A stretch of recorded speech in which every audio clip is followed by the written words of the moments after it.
Good morning, students. I am Professor Bagle MG. Today we are going to discuss the hermetic compressor. Yesterday we have discussed the open type compressor which is used in refrigeration system. In open type refrigeration system, a crankshaft extends through the compressor housing and is connected to the driving motor. Here a seal must be provided at the place where the shaft comes out through compressor housing. This is necessary to prevent leakage of refrigerant outside or leakage of air inside the base type of seal. To avoid the complete leakage of refrigerant, the compressor and its motor are enclosed in the housing which is known as hermetically sealed compressor. The motor in the housing is exposed to low pressure, low temperature refrigerant vapor which helps for cooling compressor. The only connection to this type of compressor is the suction line, discharge line, electrical connections and charging line. The compressor has many advantages over the open type of compressor. So here we'll start the hermetic seal compressor, their construction and working.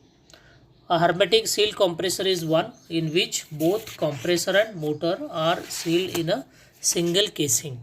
एक steel सेलमध्ये दोन्ही एकत्र बसवलेले असतात, वेगवेगळे parts नाही. Open टाईपमध्ये काय मोटर वेगळं पार्ट आहे आणि कॉम्प्रेसर वेगळं पार्ट आहे. दोन्ही आपण आयदर कपलिंगच्या साहाय्याने किंवा बेल्ट ड्राईव्हच्या साहाय्याने कनेक्ट केलेले आहे. But there is a chance of leakage. To avoid this hermetic कॉम्प्रेसरमध्ये काय केलं आहे, मोटर आणि कॉम्प्रेसर हे सिंगल केसिंगमध्ये सेल केलेलं आहे आणि त्या सेलला वेल्ड केलेलं आहे. The motor and compressors are directly coupled on the same shaft. मोटरचा शाफ्टलाच तुमचा कॉम्प्रेसर जोडलेला आहे. Both are directly coupled. All the refrigerant pipeline connections to the outer steel shell are by welding or brazing. The electrical connections to the motor are taken out of steel cell by sealed terminals made up of fused glass so that there should not be no leakage of refrigerant, since the complete system is kept in a welded steel cell. So what are the, when we discuss about the constructional and functional features of the hermetic compressor, there is an external features. तुम्हाला इथे फक्त compressor दिसतो. outer steel cell of compressor is made up of two holes called upper or top cell and lower or bottom cell. यामध्ये दोन पार्टमध्ये ह्याला seal केलेले. हा पार्ट तुमचा बॉटम पार्ट आहे आणि हा पार्ट काय तुमचा अप्पर पार्ट आहे आणि both the parts are sealed in a single casing. It is also a charging tube for evacuated and charging the refrigerant in the system. At the top of the shell, top of the सेलला एक charging tube लावलेला आहे. The bottom of shell has the discharge tube through which the compressed refrigerant comes. Bottom of ट्यूबला तुम्हाला एक discharge, इथं बॉटमला एक discharge tube आहे जिथून compressed vapours are come out. The bottom shell also act as a oil sump. Bottom सेलमध्ये जे आहे इथं ऑइल संप आहे, oil for the cooling lubrication purpose. Holds permanently the charged quantity of lubricating oil. Okay, so हेच आपण आता इथे जेव्हा कन्स्ट्रक्शनमध्ये बघूयात. हा स्टील बॉडी हे आउटर सेल आहे, त्यामध्ये यालाच आपण क्रँकेस हेडर और दी, हा तुमचा हा मोटर आहे.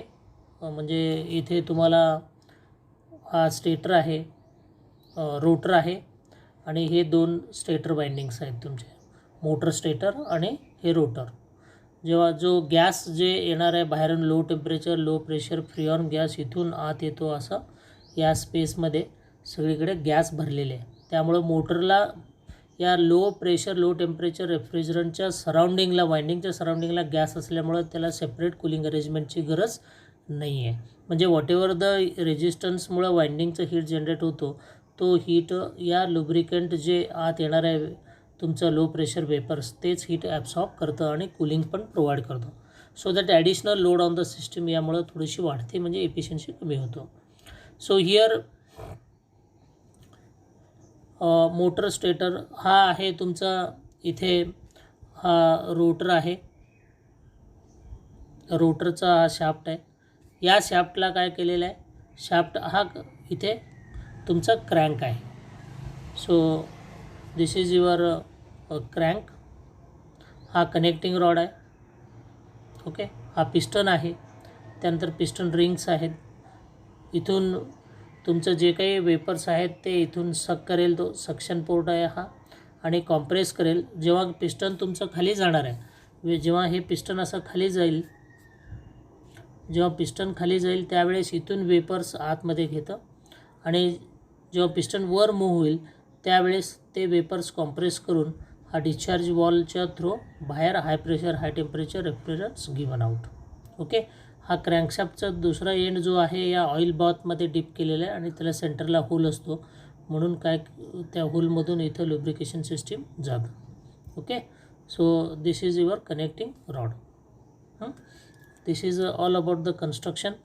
तुमचं मोटर आणि compressors are sealed in a single casing. हा केसिंग आहे, आउटर सेल आहे स्टीलचा, एक अप्पर सेल आणि लोअर सेल दोन्हीला वेल्डिंग करून टाकलेलं आहे, आणि फक्त तिथं charging line, suction line, discharge line, तुमचं हे 3 लाईन्स त्याला जोडलेले आहेत, आणि electrical connections.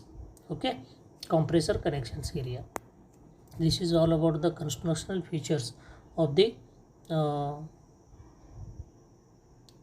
Your hermetically sealed compressor. Internal फीचर्समध्ये तुमचे काय काय आहेत, वॉल्स आहेत. The valves are used of reed type valves म्हणतात तिथं. These valves open and close purely on the base of pressure difference. Reed type valve इथं open close करण्यासाठी काही कॅम्प्स वगैरे काय वापरले नाहीत. जेव्हा प्रेशर कमी होतो आतला, ते आतल्या बाजूला ते वॉल फ्लॅप जी आहे ती ओपन होते. जेव्हा प्रेशर वाढतो त्या दुसरा जो डिस्चार्ज फ्लॅपवर प्रेशर पडलं की मग तो ओपन होतो. एक आतल्या साईडला असतो, एक वरच्या साईडला असतो. So these are both are operated with the pressure difference. The suction and discharge pressure of compressor depends upon design of evaporator and condenser. तेच तुम्हाला इथं मी एक कलर कोडिंगमध्ये हा जो ब्ल्यू कलर आहे हा एक कट सेक्शन आहे. सो दिस इज या कलर, हा जो आहे तुमचा सेल आहे. अरे गेटिंग, this is a dome type shell असतो. हा तुमचा काय स्टेटर वाइंडिंग आहे, आणि हा तुमचा कनेक्टिंग, हा काय तुमचा रोटर आहे. रोटर शाफ्टलाच इथं तुमचं क्रँकशाफ्ट आहे, आणि इथं कनेक्टिंग रॉड आहे, आणि हा पिस्टन आहे, आणि इथे तुमचे रीड वॉल्स बसवलेले आहे, आणि हा मध्ये इथं मफलर आहे की जेणेकरून जेव्हा तुम्ही पंपिंग होतो इथं, म्हणजे जेव्हा सक्शन होतं त्यावेळेस गॅस येतो, म्हणजे गॅस पल्सेशन जे क्रिएट होतात ते व्हायब्रेशन्स आणि नॉईज जे क्रिएट होतो तो रिड्यूस करण्यासाठी ते मफलर वापरलेलं आहे.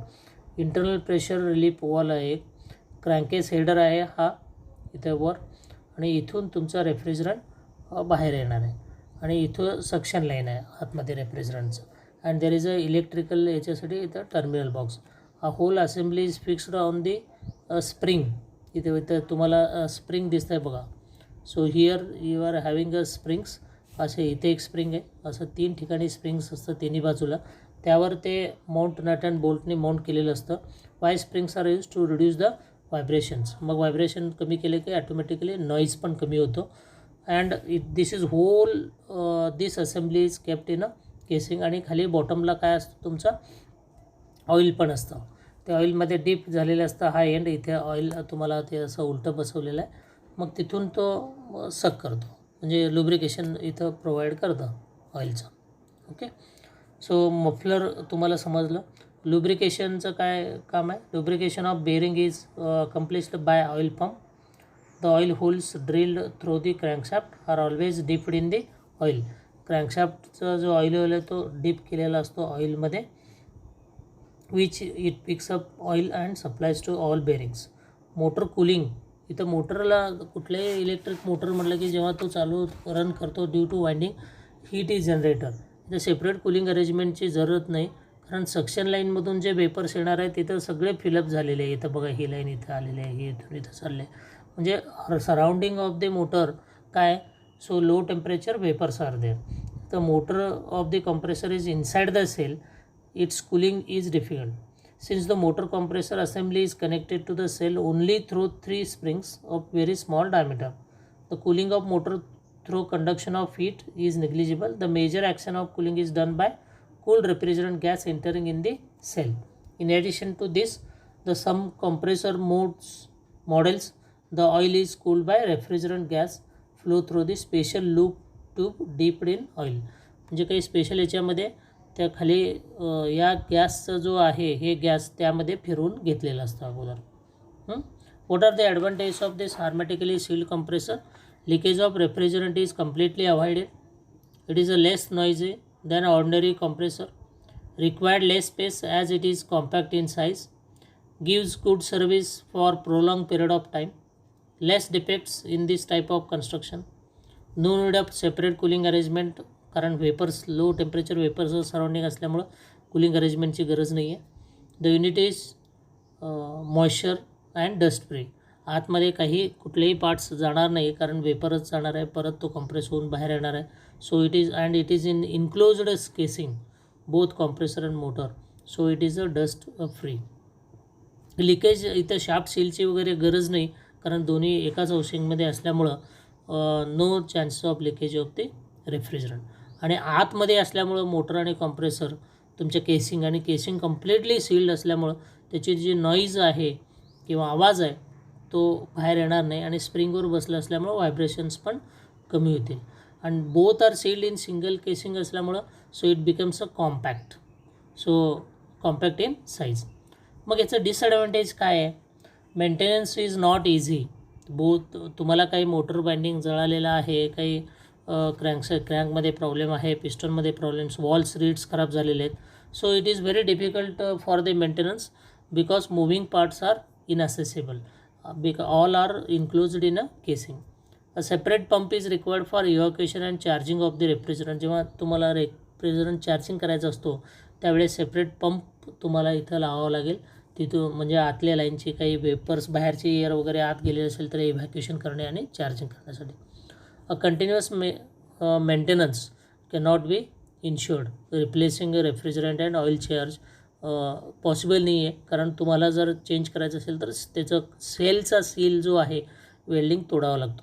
Since the motor is in refrigerate circuit and efficiency of hermetic compressor.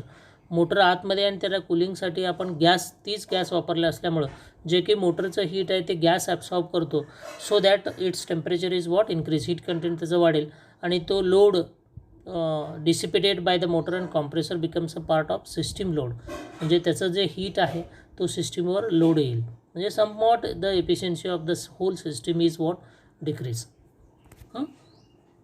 So applications कुठे कुठे आपण हार्मॅटिकली सील्ड कॉम्प्रेसर वापरतो? Domestic refrigerator, window air conditioner, split air conditioner, water cooler, deep freezer. From a very small capacity to large capacity we are using this hermetically sealed compressor. These are available from 1/12 HP to 1.5 HP. Very small installation like domestic refrigerator, window air conditioner, water coolers पासून ते large याच्यापर्यंत available आहेत. Semi hermetic compressor. Semi hermetic compressor म्हणजे काय? जो hermetic compressor is a hermetic compressor in which it is a bolted. आता hermetic कॉम्प्रेसरमध्ये काय केलं आपण? वेल्डिंग केलेलं आहे, पण इथं कॉम्प्रेसर आणि मोटरचा जो केसिंग आहे तो बोल्ट केलेला आहे, इथं तुम्हाला दिसतो. सो हा तुमचा कॉम्प्रेसर आहे आणि हा मोटर आहे आणि हे सगळे हे बोल्टेड जॉईंट्स आहेत. सो तुम्हाला थोडीशी सर्व्हिस करण्यासाठी काय इझी होईल. So construction offers a limited serviceability which increases, म्हणून याला सेमी हार्मॅटिक सील्ड कॉम्प्रेसर म्हणलेलं आहे. Okay, thank you.